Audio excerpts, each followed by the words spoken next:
بسم اللہ الرحمن الرحیم۔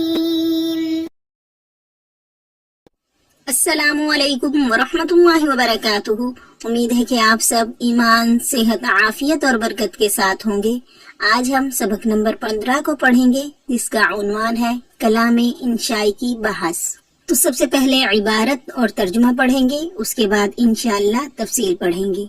الکلام علی الانشاء، الانشاء اما طلبش او غیر طلبش، فالطلبش ما يستدعي مطلوبا غیر حاصل وقت الطلب، وغیر الطلبش ما ليس كذلك، والأول يكون ب5 أشياء: الأمر والنحي والاستفهام والتمني والنداء. أما الأمر فهو طلب الفعل على وجه الاستعلاء، وله 4 صيغ: فعل الأمر نحو خذ الكتاب بقوة، والمضارع المقرون باللام نحو لينفق ذو ساعة من ساعته، واسم فعل الأمر نحو حي على الفلاح، والمصدر النائب عن فعل الأمر نحو سعيا في الخير۔ ترجمہ دیکھیے، انشاء یا تو طلبی ہوگی یا غیر طلبی۔ تو انشاء طلبی وہ کلام ہے جو ایسے مطلوب کا تقاضا کرے جو طلب کے وقت حاصل نہ ہو، اور انشاء غیر طلبی وہ کلام ہے جو اس طرح نہ ہو۔ اول انشاء طلبی 5 چیزوں سے حاصل ہوتی ہے: امر، نہیں، استفہام، تمنی، ندا۔ بہرحال امر تو وہ فعل کا طلب کرنا ہے بڑائی کے طور پر، اور اس کے 4 صیغے ہیں۔ فعل امر جیسے خذ الکتاب بقوہ، کتاب مضبوطی سے پکڑ لے، اور وہ فعل مضارع جس میں لام لگا ہوا ہو، جیسے لینفق ذو ساعۃ من ساعتہ، وسعت والے کو اپنی وسعت کے مطابق خرچ کرنا چاہیے۔ اور اسم فعل بمعنی امر جیسے حی علی الفلاح، اور آؤ کامیابی کی طرف، اور وہ مصدر جو فعل امر کے قائم مقام ہو، جیسے سعین فی الخیر، بھلائی کے کام میں کوشش کرو۔ اب تفصیل دیکھ لیجئے۔ اس سے پہلے ہم نے کلام علی الخبر کے بارے میں پڑھا تھا، اور کلام علی الخبر کو کلام خبری اور جملہ خبریہ کہا جاتا ہے۔ آج ہم کلام علی الانشاء کے بارے میں پڑھیں گے۔ کلام انشاء کو کلام انشائی، جملہ انشائیہ بھی کہا جاتا ہے۔ نحویین عام طور پر اس کے لیے جملہ انشائیہ کا لفظ استعمال کرتے ہیں، اور بلاغت والے عام طور پر اس کو کلام انشائی کے نام سے ذکر کرتے ہیں۔ تو انشاء، کلام انشائی یا جملہ انشائیہ، اس کو ہم پہلے پڑھ چکے ہیں۔ آج کے سبق میں ہم انشاء کی تقسیم کے بارے میں پڑھیں گے۔ تو علم بلاغت والوں کے نزدیک انشاء کی 2 قسمیں ہیں: نمبر 1 انشاء طلبی، نمبر 2 انشاء غیر طلبی۔ تو انشاء طلبی جو کہ اپنے نام سے بھی ظاہر ہے کہ اس میں طلب کا معنی پایا جاتا ہے۔ انشاء طلبی اس کو اس لیے کہا جاتا ہے کہ یہ طلب پر مشتمل ہوتا ہے، اور غیر طلبی کو غیر طلبی اس لیے کہا جاتا ہے کہ وہ طلب پر مشتمل نہیں ہوتا۔ تو آگے انشاء طلبی کی تعریف بیان کی ہے کہ انشاء طلبی وہ ہے جو ایسے مطلوب کا تقاضا کرتا ہے کہ وہ مطلوب وقت طلب میں حاصل نہیں ہوتا۔ اب دیکھیں، طلب میں 3 چیزیں ہوتی ہیں۔ طلب میں ایک طالب ہوتا ہے، دوسرا مطلوب ہوتا ہے، اور تیسرا طلب پر دلالت کرنے والا لفظ ہوتا ہے۔ اس کو ایک مثال سے سمجھیے۔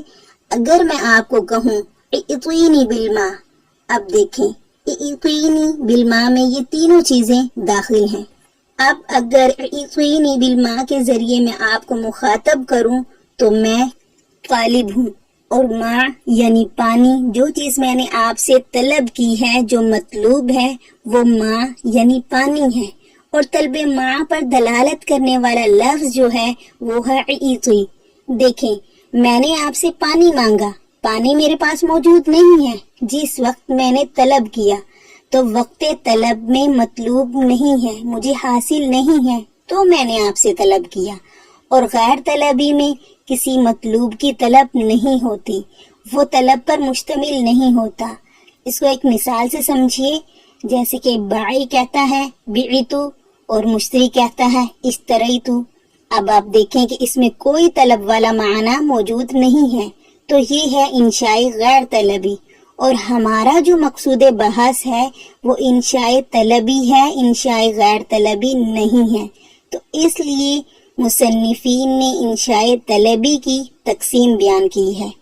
انشاء طلبی 5 چیزوں سے حاصل ہوتا ہے، ان میں سے پہلا نمبر امر کا ہے، دوسرا نہیں، تیسرا استفہام، چوتھا تمنی اور پانچواں ندا۔ تو سب سے پہلے پہلی قسم امر کو سمجھیے۔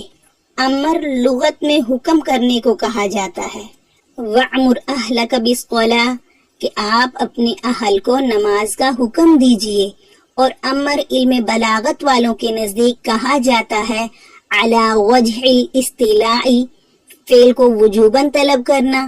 وجوباً کی قید یہاں پر مؤلفین نے نہیں لگائی، لیکن قید نہ لگانے سے آگے ہمارے لیے کچھ مسائل پیدا ہوں گے، اس لیے وجوباً کی قید ہم اس کے ساتھ لگائیں گے۔ تو یاد رکھیں کہ جہاں پر امر ہو وہاں پر 4 چیزیں ہوتی ہیں۔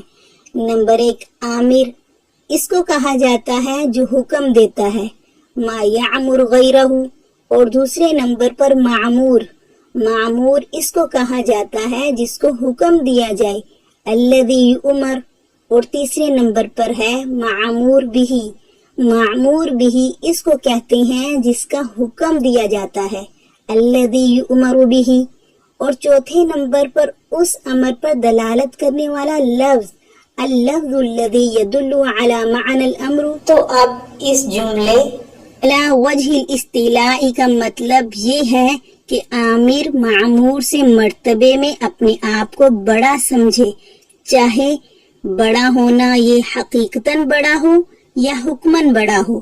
تو اب دیکھیں امر کی تعریف علم بلاغت والوں کے نزدیک یہ ہے کہ امر کہا جاتا ہے آمر معمور سے معمور بہ کے بجا لانے کو طلب کرے، اپنے آپ کو اس سے بڑا سمجھتے ہوئے، لیکن وجوباً طلب کرے۔ وجوب اور لزوم کی قید یہاں پر ضروری ہے، کیونکہ بعض اوقات ایسا ہوتا ہے کہ آمر مرتبے میں بڑا ہوتا ہے معمور بھی سے، اور وہ طلب فعل بھی کرتا ہے، تو لیکن وہاں پر جو ہے وہ وجوباً نہیں کرتا۔ تو اس لیے امر کی تعریف یہ ہے کہ فہو طلب الفعل علی وجہ الاستیلاء، کہ عامر اپنے آپ کو مرتبے میں معمور سے بڑا سمجھتے ہوئے وجوباً فعل کو طلب کرے، اور یہ امر کا مقصد اصلی بھی ہے۔ ٹھیک ہے، یہی معمور کا مقصد اصلی بھی ہے۔ وَلَهُ 4 صِيَغٍ، اب آپ اس کو سمجھیے کہ امر پر دلالت کرنے والا کوئی لفظ بھی موجود ہوگا، اس کو ہم صیغہ سے تعبیر کریں گے۔ تو امر کے صیغے 4 ہیں، 4 صیغوں سے مراد 4 قسم کے الفاظ ہیں۔ ان میں سے پہلی قسم فعل الامر، تو فعل امر جس کو ہم امر حاضر کے عنوان سے یاد کرتے ہیں، جیسے کہ خذ الکتاب بقوہ، یعنی کہ کتاب کو مضبوطی سے پکڑے۔ اب یہاں پر خذ جو ہے وہ فعل امر ہے۔ والمضارع المقرون باللام، وہ مضارع جو مقرون باللام ہو، اس کو ہم عام طور پر امر غائب کے نام سے یاد کرتے ہیں، یعنی لام امر کو جب ہم فعل مضارع پر داخل کریں گے تو اسی کے لیے مضارع مقرون باللام کا لفظ استعمال ہوتا ہے، جیسے لینفق ذو ساعۃ من ساعتہ، اس میں لینفق مضارع مقرون باللام ہے، یعنی کہ صاحب وسعت اپنی وسعت کے مطابق خرچ کرے۔ اور تیسری قسم واسم فعل الامر، وہ اسم، وہ اسماء افعال جو امر حاضر کے معنی میں ہوں۔ آپ نے اسماء افعال کی 2 قسمیں پڑھی ہیں۔ اسماء افعال بعض جو ہیں وہ فعل ماضی کے معنی میں ہوتے ہیں اور بعض امر حاضر کے معنی میں ہوتے ہیں۔ تو جو اسماء افعال امر حاضر کے معنی میں ہوں گے وہ امر والا معنی ادا کرتے ہیں، تو لہٰذا وہ بھی امر کے صیغے اور امر پر دلالت کرنے والے الفاظ ہیں، جیسے کہ حی علی الفلاح، حیا جو ہے وہ اسم فعل ہے اور یہ امر حاضر اعطی کے معنی میں ہے، اعطی الی الفلاح، کہ آپ کامیابی کی طرف آ جائیں۔ آگے والمصدر النائب عن فعل الامر، وہ مصدر جو کہ فعل امر کا نائب ہو۔ تو ہدایت النحو میں آپ نے پڑھا ہے کہ بعض اوقات کسی فعل کو وجوباً حذف کیا جاتا ہے اور فعل کو حذف کر کے مصدر کو اس کے قائم مقام بنایا جاتا ہے۔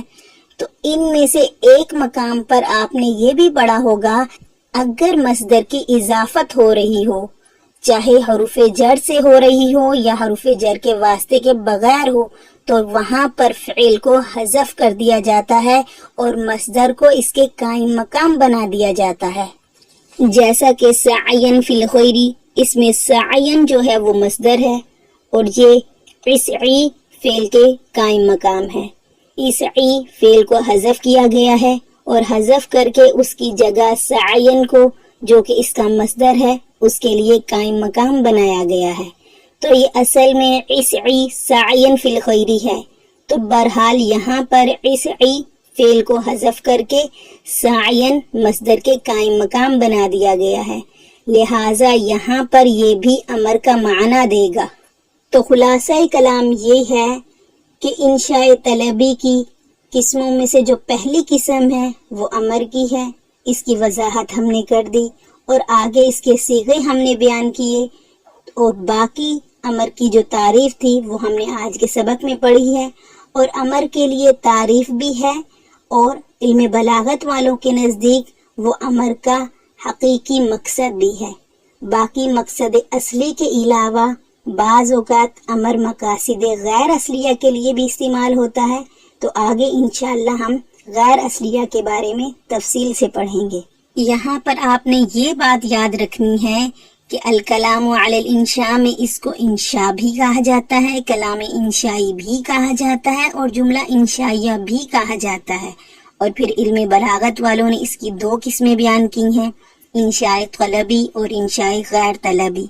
تو انشاء طلبی کی تعریف آپ نے پڑھی اور انشاء طلبی کی قسموں میں سے پہلی قسم کے بارے میں پوری تفصیل اور اس کے صیغوں کے بارے میں بھی پڑھا، اور پھر یہ بھی پڑھا کہ کلام جو ہے جہاں پر فعل امر کو حذف کیا جائے اور مصدر کو اس فعل امر کے قائم مقام بنایا جائے تو وہ مصدر بھی فعل امر والا معنی دے گا اور وہ بھی فعل امر کے لیے امر کا صیغہ بنے گا۔